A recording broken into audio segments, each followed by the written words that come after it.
திராவிடர் கழகம் என்பது கடவுள் இல்லை என்று சொல்லுகின்ற கருப்பு சட்டை போட்ட பெரியாருடைய இயக்கம். எப்பொழுதும் கடவுள் இல்லை என்று சொல்லுகிற இயக்கமாக இருந்தாலும் தந்தை பெரியாரை தமிழ்நாட்டில் உள்ள எல்லா மக்களும் ஏற்றுக்கொள்வார்கள். அது எப்படி இந்தியா முழுவதும் இந்துத்துவமயமாக இருக்கிறது, இந்தியா முழுவதும் கோயில்களிலே இந்துக்கள் குவிகிறார்கள், கடவுளை வணங்கக்கூடியவர்கள் தான் அதிகமாக இருக்கிறார்கள், திருவிழாக்களை எடுக்கிறார்கள், எல்லாம் இந்துக்கள் திரண்டுகிற பொழுது இந்தியா முழுவதும் 80% இந்துக்கள் எங்களுடைய ஆட்சிதான், பாரதிய ஜனதாவுடைய ஆட்சிதான் என்று இந்தியா முழுவதும் சொல்லுகிற பொழுது, கொண்டாடுகிற பொழுது தமிழ்நாட்டில் மட்டும் ஒரு இடத்தை கூட நம்மால் பிடிக்க முடியவில்லையே. அப்படி என்றால் தமிழ்நாட்டில் சாமி கும்பிடுகிறவர்கள் இல்லையா? தமிழ்நாட்டிலும் அத்திவரதருக்கு கோடிக்கணக்கான மக்கள் திரளுகிறார்கள். தமிழ்நாட்டிலும் சித்திரை திருவிழா எங்கு பார்த்தாலும் எடுக்கிறார்கள். கடவுள்களுக்கு பழனிக்கு போகிறார்கள், இங்கிருந்து திருப்பதிக்கு கூட போகிறார்கள். ஆனால் தமிழ்நாட்டிலும் சாமியை வணங்குகிறவர்கள் இருக்கிறார்களே, ஆனால் தமிழ்நாட்டில் ஏன் நம்மால் ஒரு இடத்தை கூட பிடிக்கவில்லை என்று பாரதிய ஜனதா கட்சி, நரேந்திர மோடியாக இருக்கலாம், அமித்ஷாவாக இருக்கலாம், RSS ஆக இருக்கலாம், எல்லோரும் திணறிக் கொண்டிருக்கிற பொழுது அவர்களுக்கு ஒரே ஒரு எதிரி கண்ணுக்கு தெரிகிறார். ஏனென்றால் இந்தியாவில் எங்குமே இல்லாத அளவுக்கு தமிழ்நாட்டில் தந்தை பெரியார் என்கின்ற ஒரு தலைவர் இருக்கிறார். அதுதான் அவர்களால் சகித்துக் கொள்ள முடியும். ஏனென்றால் தமிழ்நாட்டில் தான் கோயிலுக்கு போனாலும், காவடி எடுத்தாலும், பூஜை செய்தாலும், புனஸ்காரங்கள் செய்தாலும், அவர்கள் எவ்வளவு பெரிய பக்திமான்களாக இருந்தாலும் எங்கள் பிள்ளைகள் படிப்பதற்கும், மருத்துவராவதற்கும், பொறியாளராவதற்கும் எந்த கடவுளும் உதவி செய்யவில்லை, எங்கள் பெரியார் தான் உதவி செய்கிறார் என்கின்ற நன்றி உணர்வு தமிழ்நாட்டு மக்களிடத்திலே இருக்கிறது. அதனால்தான் நீண்ட பட்டை போட்டவராக இருந்தாலும் தந்தை பெரியாருக்கு பொதுக்கூட்டம் திராவிடர் கழகம் நடத்துகிறது என்றால் நாங்கள் ஏதாவது வந்து செய்ய வேண்டும் என்று சொல்லுவார். இந்த பிணைப்பு தமிழ்நாட்டிலே இருக்கிற வரை இன்னும் எத்தனை ஆண்டு காலம் ஆனாலும் திருப்பரங்குன்றத்திலே முருகனை வைத்து அரசியல் செய்ய பார்த்தாலும், எப்படியாவது தமிழ்நாட்டிலே மதக்கலவரத்தை தூண்ட வேண்டும் என்று நினைத்தாலும் அவர்களால் அதற்கு சாத்தியமே ஆவதில்லை.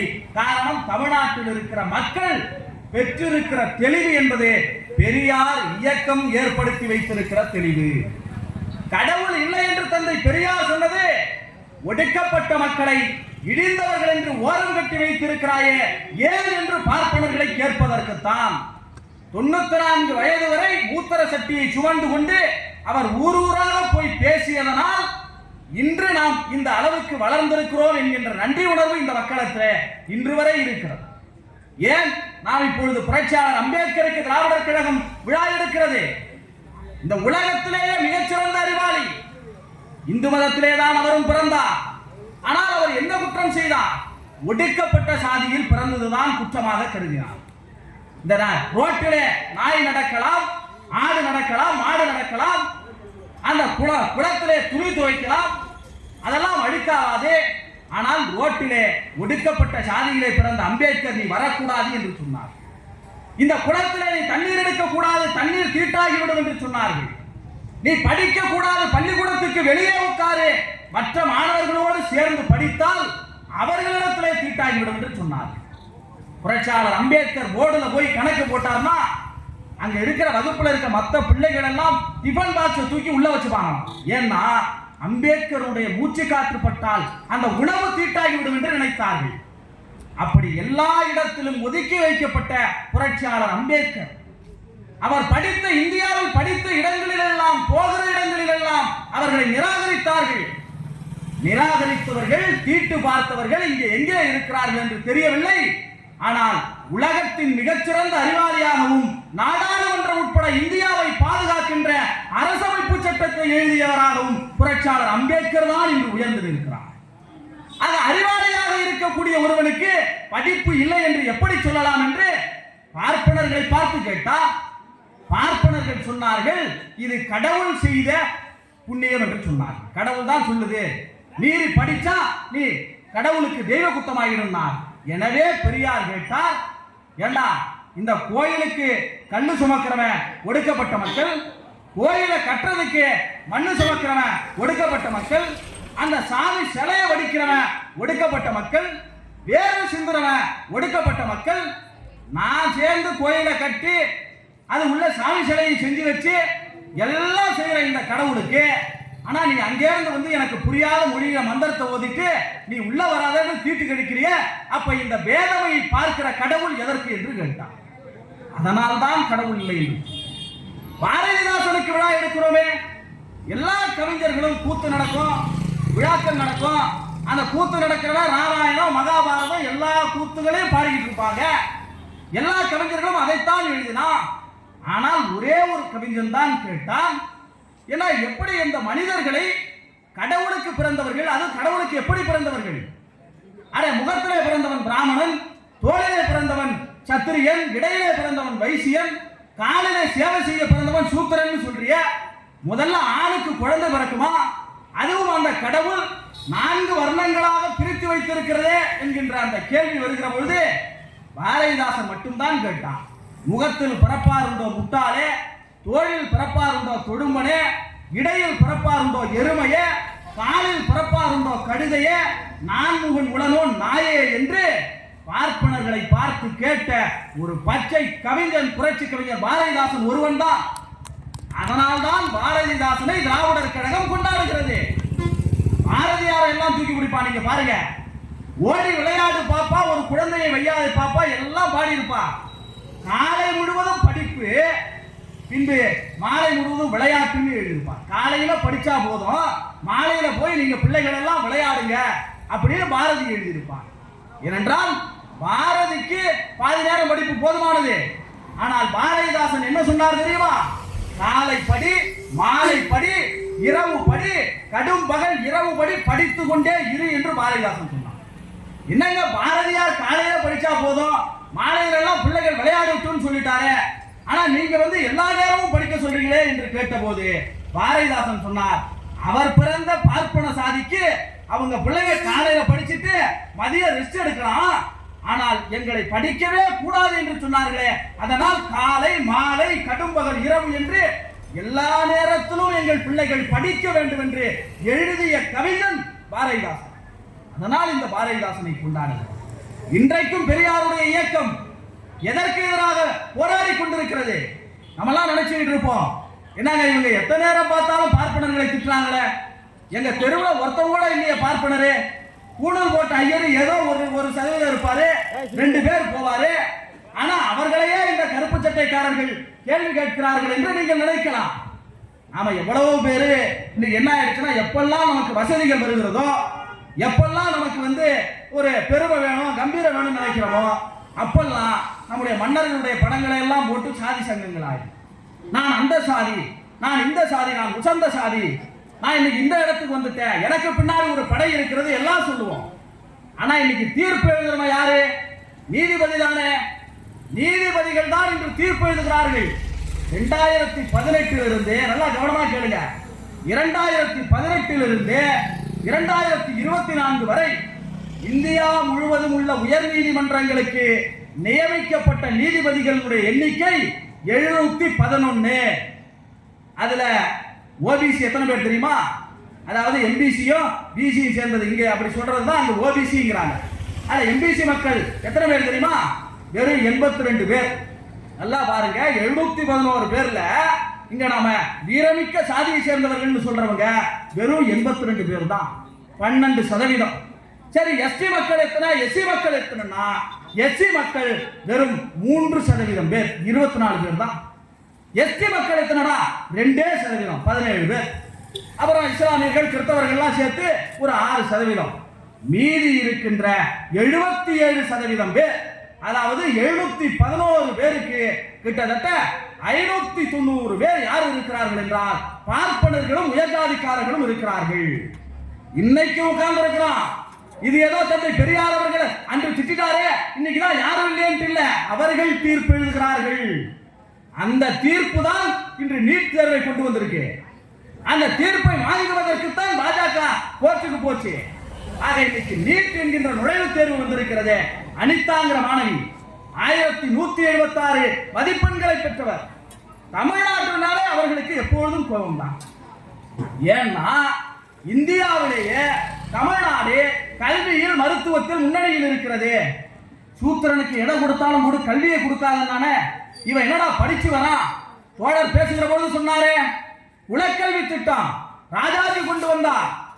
பாதி நேரம் படிச்சா போதும், மீதி நேரம் அவங்க பிள்ளைகள்லாம் வேலைக்கு அனுப்பிடுங்க, பாதி நேரம் படிச்சா போதும்.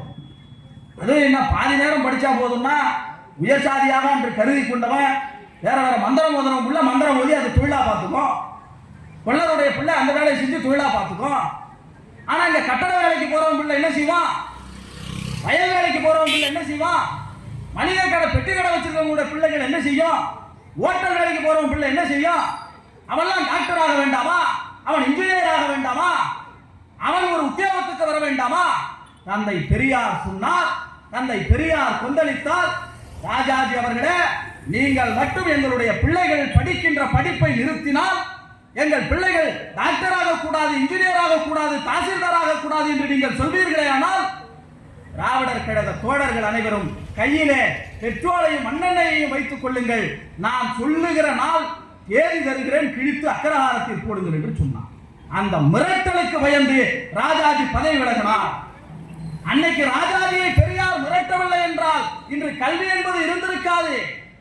அதுதான் பெரியார் படிக்க வச்சார் என்பது. பல தலைவர்கள் என்ன செய்யறான், பெரியார் படிக்க வச்சார்னா என்ன எங்க வீட்டுக்கு வந்து படிக்க வச்சாராங்கிறான். பெரியார் படிக்க வச்சார்னா இல்ல இல்ல அதுக்கு முன்னாடி எங்க பாட்டம் படிக்கலையா முப்பாட்டம் படிக்கலையாங்கிறான். பெரியார் படிக்க வைத்தார் என்று சொல்லுவது, நீங்கள் எல்லாம் படிக்க கூடாது என்று ராஜாஜி சட்டம் போட்ட போது அந்த சட்டத்தை எதிர்த்து மிகப்பெரிய அளவில் போராட்டம் செய்து அதை வாபஸ் வாங்க வச்சது. அதனால் படித்தோம். அந்த இடத்திற்கு காமராஜர் வந்தார், அதனால் படித்தோம். தோழர் சொன்னாரே, சரி ராஜாஜி காலத்தில் தானே படிக்க வேணாம்னா இன்னைக்கு என்னன்னா இன்னைக்கு எல்லாம் படிக்கிறவேன்னு நீங்க நினைக்கலாம். என்றைக்குமே பார்ப்பனர்கள் எப்படியாவது படிப்பை கெடுக்க வேண்டும் என்று முயற்சித்துக் கொண்டுட்டே இருப்பார். எப்படியாவது. அதனாலதான் கொண்டு வந்தா நீட்டு. இந்தியாவிலே சிறந்த மருத்துவக் கல்லூரிகளையும் மருத்துவர்களையும் உருவாக்கி விட்டோம். ஆனா நீட்டுன்னு ஒண்ணு கொண்டு வந்து தேசிய அளவில் ஒரு தேர்வு பண்ணா இன்னைக்கு அரசு பள்ளியிலே படிக்கிற பிள்ளைகள் மருத்துவராக முடியல. 22 பிள்ளைகள் நம் வீட்டு பிள்ளைகள் இன்னைக்கு இறந்து போயிருக்கிறாங்க. சரி, அதுதான் சொன்னா புதிய கல்விக் கொள்கை என்று ஒன்றை கொண்டு வருகிறார். New education policy 2020. என்னடா இந்த புதிய கல்விக் கொள்கைன்னா, 3ஆவதுல ஒரு பப்ளிக் எக்ஸாமு, 5ஆவதுல ஒரு பப்ளிக் எக்ஸாமு, 8ஆவதுல ஒரு பப்ளிக் எக்ஸாமு, எல்லா பிள்ளைகளுக்கும் பப்ளிக் எக்ஸாம். 10ஆவது பப்ளிக் எக்ஸாம் எழுதுறதுக்கே நம்ம பிள்ளைகள் எவ்வளவு சிரமப்படுறாங்க. அப்புறம் 11ஆவது பப்ளிகேஷன், 12ஆவது பப்ளிக் எக்ஸாம் இருக்கு. ஆனா இந்த 12ஆவது பப்ளிக் எக்ஸாம் எழுதினாலும் தேசிய அளவில் ஒரு தேர்வு எழுது, அப்பதான் நான் உனக்கு பாஸ் போடுவேங்க.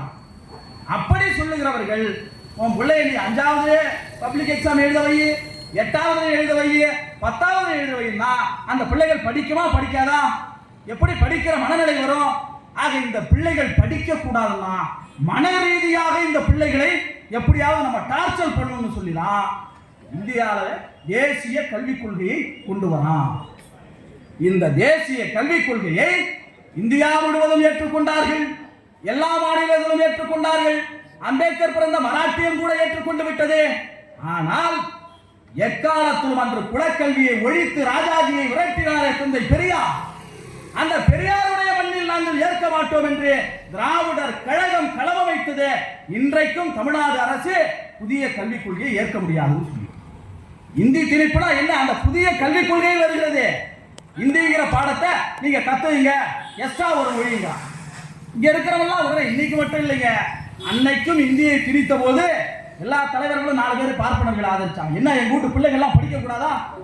ஏன் இந்தி கத்துக்கிட்டா என்ன, இன்னொரு மொழி கத்துக்கிட்டா என்ன, இன்னொரு மொழி கத்துக்கிறத நீங்க ஏத்துக்க மாட்டீங்களா? எல்லாரும் சொன்னார்கள். ஆனால் அன்றைக்கும் இந்தியை எதிர்த்து நடராசன், காளமுத்து என்கின்ற 2 பேர் இறந்து போனார்கள். ஒரு மொழியை எடுத்து செத்து போன வரலாறு தமிழனுக்கு தான் உண்டு. இந்தி ஆதிக்கத்தை எதிர்த்து உலகத்திலேயே ரசூல் கம்சத்துன்னு ஒரு எழுத்தாளர், அவன் ஆமாறுங்கிற ஒரு 5 லட்சம் மக்கள் பேசுகிற ஒரு சின்ன குட்டி தீவில் இருக்கிறவன்.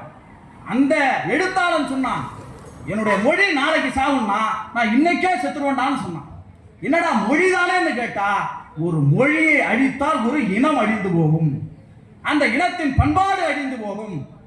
சொல்லுகிறாரே, இந்தியாவினுடைய துணை குடியரசுத் தலைவராக இருக்கிற ஜெகதீப் தங்கர் சொல்லுகிறார், ஏங்க ஒரு மாநிலத்தை அழிக்கணும், ஒரு கலாச்சாரத்தை அழிக்கணும்னா நீங்க ஒண்ணு செய்ய வேணாங்க, நம்மளோட மொழியை கொண்டு போய் அதில் திரிச்சு விட்டுருங்க. அவன் அதை பேச பேச ஆரம்பிப்பான். பிறப்புக்கும் எல்லா உயிருக்கும் என்று சொன்ன தமிழை அதை வச்சு அழிச்சிடலாம். இதுதான் ஜெகதீப் தங்கர் சொல்றது. ஆக ஒரு மொழியை திணித்தால் ஒரு இனம் அழிந்து போகும், ஒரு பண்பாடு அழிந்து போகும். அந்த பண்பாட்டை அழிய விடமாட்டேன் என்று பாதுகாத்த தலைவர் அன்றைக்கு தந்தை பெரியார் அவர்கள். இன்றைக்கும் அதனால் தானே இந்தியை திணிக்க வேண்டும் என்று இன்றைக்கும் கொண்டு வரான். சரி, இன்னொரு மொழி படிச்சா என்ன ஆகும்னு கேட்டீங்கன்னா, தோழர் அவர்கள் பேசுகிற பொழுது சொன்னார்கள், இங்கிலீஷுக்கு பயந்து பள்ளிக்கூடம் போகாதவங்க எத்தனை பேர் இருக்கிறாங்க. இன்னைக்கு பெரியவங்க எல்லாம் கேட்டா தெரியும். இங்கிலீஷுக்கு பயந்து புதிதா ஒரு மொழி, தமிழை தாண்டிய ஒரு மொழி, அதற்கு பயந்து பள்ளிக்கூடம் போகாம நின்ன பிள்ளைகள்லாம் இருக்கு. ஆனா இன்னைக்கு அப்படி இல்லை. தமிழ்நாட்டினுடைய கோச்சிங் சிஸ்டம் அருமையா பிள்ளைகள் ஆங்கிலத்தில் பேசுறாங்க. அரசு பள்ளி மாணவர்கள் 1வதுல இருந்து 2வது 3வது பிள்ளைகள் ஆங்கிலத்தில் பிச்சு உதறாங்க. ஆக ஆங்கிலத்திற்கு படிக்க வைப்பதற்கு நாம் 1 நூற்றாண்டு காலம் போராடி இருக்கிறோம். இப்பொழுதுதான் என்னுடைய பிள்ளைகள் எல்லாம் 100% தேர்ச்சி, 90% தேர்ச்சி, பெண் பிள்ளைகள் படிக்க வராங்க. இப்ப எல்லா இடத்திலும் கல்வி வருகிற பொழுது நீ இன்னொரு மொழியை படின்னு திணிக்கிறான்னா நம்முடைய பிள்ளைகள் படிக்க கூடாதுன்னு நினைக்கிறான். எங்க ஆதாரத்தை காட்டு நீங்க கேட்கலாம். கடந்த ஆண்டு 2024 கர்நாடகாவில் நடைபெற்ற 10ஆம் வகுப்பு SSLC பொதுத் தேர்வில் 90,000 மாணவர்கள் இந்தி பாடத்திலே ஃபெயிலாகி இருக்கிறார்கள். மகாராஷ்டிராவில் என்ன நடக்கிறது? மராட்டிய மாநிலம் என்பது தமிழர்களை விரட்டி அடித்த மாநிலம். இப்ப இருக்கிற ஒரு 50 வயதை நிறைந்தவர்களுக்கு தெரிந்திருக்கும். பால் தாக்கரே என்பவர் தமிழர்களை விரட்டி அடித்தார்கள். மராட்டிய மாநிலத்திலிருந்து அராஜகம் பண்ணா. ஏண்டா, எங்கள் மொழி மராட்டியம், எங்கள் மாநிலம் மகாராஷ்டிரா, இங்க எப்படி தமிழ வரலாம்னு விரட்டி அடித்தான். ஆனா இன்னைக்கு மராட்டியத்தில் என்ன நிலை தெரியுமா? மராட்டியமாவது ஒன்னாவது இந்திய படிலாங்கிறான் பிஜேபிக்காரன். அந்த மாநிலத்தினுடைய முதலமைச்சர் 1வதுல இருந்து 5வது வந்து இந்தி கட்டாயம் இங்கே பள்ளிக்கூடத்தில் கொண்டு வரப்படுகிறது அறிவிப்பு வெளியிட்டார். மகாராஷ்டிரா பாத்தீங்களா? எந்த மராட்டிய அரசாங்கம் பால் தாக்கரே நாங்க தமிழர்களை விரட்டி அடிப்போம்னு சொன்னாரோ, நாங்கள் மராட்டியர்கள் சொல்றாரோ, அவருடைய பிள்ளைகள் இன்று இந்தி கிட்ட இருந்து மராட்டியத்தை காப்பாற்றுறதுக்காக போராடிக்கிட்டு. அப்ப இந்தி வந்தால் இதுதான் நடக்கும், நாளை பாஜக வந்தால் இதுதான் நடக்கும். தமிழ்நாட்டிலே அப்புறம் நாம் தமிழர்னு சொல்ல ஒருத்தர் இருக்க மாட்டான், யார் தமிழர்னு பேசுறதுக்கு ஒருத்தர் இருக்க மாட்டான். அந்த அடிப்படையில் இந்தியை நாம் எதிர்த்து வருகிறோம். பண்பாடு அழிந்து போகும் என்று நாம் எதிர்த்து வருகிறோம். ஆக கல்வியை கெடுக்க வேண்டும் என்பதற்காக இந்தியை திணிக்க பார்க்கிறார்கள். பிள்ளைகள் படிக்கிற படிப்புக்கு யாராவது நிதியை நிறுத்துவானா? பிள்ளைகள் படிக்கிற படிப்புக்கு 43 லட்சம் பிள்ளைகள் படிப்புக்கு செலவாகக்கூடிய தொகை 2153 கோடி ரூபாய். எனவே அந்த காசு வந்து பாஜக அரசாங்கம் கொடுக்கிற காசு இல்ல. இந்திய வரலாற்றிலேயே அப்படி கிடையாதுங்க. கல்விக்கு கொடுக்கிற நிதியை நிறுத்தும். படிக்கிறதுக்கு நீங்க இதான் பாருங்க. பார்ப்பனோட புத்தி என்ன தெரியுமா? ராஜாஜி மதுவிலக்க கொண்டு வந்தார். சாராய கடலாம் நான் இழுத்து மூடுறேன். ஆகா, நல்ல திட்டம், சாராய கடை இழுத்து மூடுறாரு, ரொம்ப சந்தோஷம் நினைச்சா 6000 பள்ளிகளை சேர்த்து இழுத்து மூடினார். என்னையா பள்ளிக்கூடத்தை போய் இழுத்து மூடிட்டேன்னு கேட்கிற போது, சாராய கடல்லாம் இழுத்து மூடுறதுனால எனக்கு வருமானம் கம்மியா வருது, அதனால இந்த பிள்ளைங்க படிச்சா என்ன படிக்கலாம் என்ன, நான் பள்ளிக்கூடத்தை இழுத்து மூடுறேன்னு சொன்னான். அப்ப அன்னைக்கு ராஜாஜி எப்படி கல்வியை தடுத்தாரோ அதே போல இந்தியாவிலே எங்கும் கிடையாது. தமிழ்நாட்டுக்கு கல்விக்கான நிதியை தரமாட்டோங்கிறான். பிள்ளைகள் படிக்கிற நிதியை போய் நிறுத்துறான். 2153 கோடி ரூபாய் நாம் கட்டிய வரிப்பணம். யார் கேட்டா? மற்ற மாநிலங்கள் எல்லாம் ஏற்றுக்கொண்டு விட்டது. ஆனால் தமிழ்நாடு என்னடா 2000 ரூபாய் 2000 கோடி கொடுக்கிறது. 2000 கோடி கொடுத்தாலும் கூட சரி, 10,000 கோடி ரூபாய் கொடுத்தாலும் சரி, தேசிய கல்விக் கொள்கையை, என் பிள்ளைகளுடைய படிப்பை கெடுக்கிற கல்விக் கொள்கையை நான் ஒருபோதும் கையெழுத்த மாட்டேன் என்று சொல்லி முத்துவேல் கருணாநிதி ஸ்டாலின் சொல்லுகிறார். திராவிடர் கழகம் அதனால் தான் ஆதரிக்கிறது. பல பேருக்கு நீங்க நினைச்சு பார்க்கலாம், என்ன இந்த கருப்பு சட்டக்காரங்க எப்ப பார்த்தாலும் திமுக படிக்கிற பிள்ளைகளுக்கு நீ கல்வி தர மாட்டேங்கிறியா, நிதி தர மாட்டேங்கிறியா?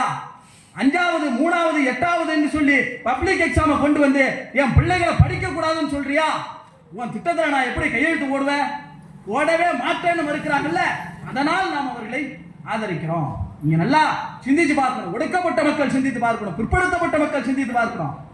தொடர் சொன்னாரே, புரட்சியாளர் அம்பேத்கர் அவர்கள் ஏதோ ஒரு சாதிக்கானவர் மட்டுமல்ல, இன்னைக்கு இந்தியாவே அம்பேத்கரை நோக்கி தான் இருக்கு. ஏன்னா பாரதிய ஜனதா கட்சியினர் ராமராஜ்யத்தை கொண்டு வருவோம் என்று சொல்லுகிறார்கள். எப்படியாவது ராமராஜ்யத்தை நாங்கள் நிலைநிறுத்துவோம் என்கிறார்கள். ராமராஜ்யத்தில் என்ன நடக்கும்? உத்தரப்பிரதேசத்தில் 27,000 பள்ளிகளை இழுத்து மூடிவிட்டார் யோகி ஆதித்யநாத். 27,000 பள்ளிகளை இழுத்து மூடி இருக்கிறார். இப்ப உத்தரப்பிரதேசத்தில் கேட்டா ராமராஜ்யம், ஏதாவது கேள்வி கேட்டா புல்டோசர் விட்டு இடிப்பேங்கிறான். அதை கேட்டா ராமராஜ்யம். புல்டோசரை விட்டு இடிக்கும், பள்ளிகளை இழுத்து மூடும், கும்பமேளாவில் 60 கோடி பேரை திரட்டும், எல்லாம் ராமராஜ்யம் செய்யும். ஆனால் ராமராஜ்யத்தில் கேள்வியே இருக்காது. எவனும் கேள்வி கேட்க முடியாது. கேள்வி கேட்டா என்ன செய்வீங்க? நாங்க புல்டோசர் விட்டு இடிச்சிருவோம். இது யாருக்கு நடந்தது? சம்பூகனுக்கு நடந்தது. ராமாயணத்தில் நடந்தது. பார்ப்பனர்கள்லாம் அவெல்லாம் போய் ராமன் போய் சொல்றாங்க, என்னங்க ஒரு சூத்திரம் போய் யாகம் இருக்கிறானே, தவம் இருக்கிறானே, அதை எப்படி ஏற்றுக்கொள்ள முடியும் கதறுகிற பொழுது, அப்படியா கேள்வியே கேட்காமல் சம்பூகன் என்கின்ற ஒரு சூத்திரனுடைய தலையை வெட்டினான் ராமன். கேள்வியே கேட்கிற, கேள்வி கேட்காமலேயே சம்பூகனுடைய தலையை வெட்டினான். இன்னைக்கு ராமராஜ்யம் அதான் செய்து, எவனாவது கேள்வி கேட்டா புல்டோசர் விட்டு இடிச்சிருவேன். அது ராமராஜ்யம். ஆனால் அது எல்லாருக்கும் சமமான நீதியை வழங்குகின்ற அம்பேத்கருடைய ராஜ்யமாக இருப்பதற்கு காரணம் அரசமைப்பு சட்டம். இந்திய அரசமைப்பு சட்டத்தை அம்பேத்கர் எழுதியதால் இன்னைக்கு ஒட்டுமொத்த இந்தியாவும் அதை தூக்கி பிடிக்கிறது. காங்கிரஸ் இன்னைக்கு மாறி இருக்கு. எந்த காங்கிரஸ் அன்று அம்பேத்கருக்கு எதிராக இருந்ததோ, எந்த காந்தி அம்பேத்கருக்கு எதிராக இருந்தாரோ, அந்த காங்கிரசினுடைய தலைவர் ராகுல் காந்தி அவர்கள் கான்ஸ்டிடியூஷனை தூக்கி பிடிக்கிறார். நாடாளுமன்றத்தில் நீங்க பார்த்திருப்பீங்க. நீங்க அமித்ஷாவுடைய நிலையை பாருங்கள். திலீபன் அவர்கள் பேசுகிற போது சொன்னா, என்ன அம்பேத்கர் அம்பேத்கர் அம்பேத்கர் சொல்றீங்க, ஏதாவது ஒரு கடவுள் பேரை சொன்னாலாவது புண்ணியமாக இருக்கும். அதுதான் அவர்களுடைய வேடம். அம்பேத்கரை அவர்கள் ஏன் எதிர்க்கிறார்கள் என்று சொன்னால், ராமராஜ்யத்தை எதிர்க்கிற அரசமைப்பு சட்டத்தை அம்பேத்கர் எழுதி இருக்கிறார்.